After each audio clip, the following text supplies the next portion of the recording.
Hello guys, ഇന്ന് ഞാനും വിഷ്ണുവേട്ടനും കിച്ചണിൽ കയറുന്നത് ഒരുപാട് പ്രതീക്ഷകളോടെയാണ് കേട്ടോ. എന്താണെന്നല്ലേ, നമ്മൾ ഇന്നൊരു സ്പെഷ്യൽ ഐറ്റം ഉണ്ടാക്കാൻ തീരുമാനിച്ചു. അങ്ങനെ നമുക്ക് 2 മാങ്ങ എടുത്ത് ഒന്ന് പീൽ ചെയ്ത് ചെറിയ ചെറിയ കഷ്ണങ്ങളാക്കി ഒന്ന് കട്ട് ചെയ്തെടുക്കാം.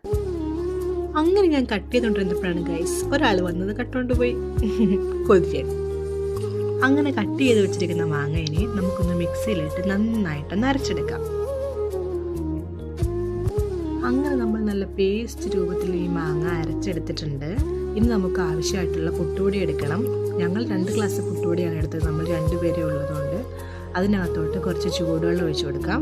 പിന്നെ നമ്മൾ ഈ അരച്ച് വെച്ചിരിക്കുന്ന മാംഗോ പൾപ്പ് ഇതിനകത്തോട്ടിട്ട് നന്നായിട്ടൊന്ന് മിക്സ് ചെയ്യാം.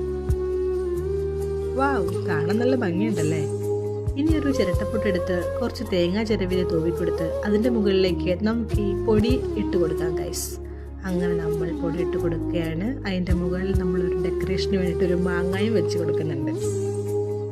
ഇനി ഒരു 15 മിനിറ്റ് വെയിറ്റ് ചെയ്ത ശേഷം നമുക്ക് നമ്മുടെ മാംഗോ പുട്ടിനെ ഒന്നെടുത്ത് നോക്കിയാലോ. വാവ്, ഓ മൈ ഗോഡ്, വാവ് അല്ല ഗൈസ്, അത് പൊടിഞ്ഞു പോയിട്ടുണ്ട്. ബട്ട് ഞങ്ങൾ വിട്ടുകൊടുക്കാൻ തയ്യാറായില്ല ഗൈസ്. ഞങ്ങൾ വീണ്ടും ഒരെണ്ണം കൂടെ ഉണ്ടാക്കി. അത് വാവ്, സൂപ്പറായിട്ടുണ്ട്. കാണാൻ നല്ല ഭംഗിയുണ്ട്. കറക്റ്റ് പരുവത്തിനാണ് നമുക്ക് കിട്ടിയിരിക്കുന്നത്. അങ്ങനെ പൊടിഞ്ഞൊന്നും പോയിട്ടില്ല. അങ്ങനെ ഞാൻ ഈ മാംഗോ പുട്ട് എൻ്റെ ഹസ്ബൻഡിന് സ്നേഹത്തോടെ കൊടുത്തു. അങ്ങനെ വിഷ്ണുവേട്ടനത് ട്രൈ ചെയ്യാൻ പോവാണ്. അപ്പോൾ വിഷ്ണുവേട്ടൻ പറഞ്ഞു, വാവ് സൂപ്പർ. പിന്നെ കൊതി വിട്ടുകൊണ്ടിരുന്ന കണ്ടിട്ട് വിഷ്ണുവേട്ടൻ കുറച്ച് എനിക്കും കൂടെ തന്നു ഗൈസ്. അങ്ങനെ ഞങ്ങൾ 2 പേരുടെ ആ മാംഗോ പുട്ട് കഴിച്ചു. അത്രേ ഉള്ളൂ. Tata, bye bye.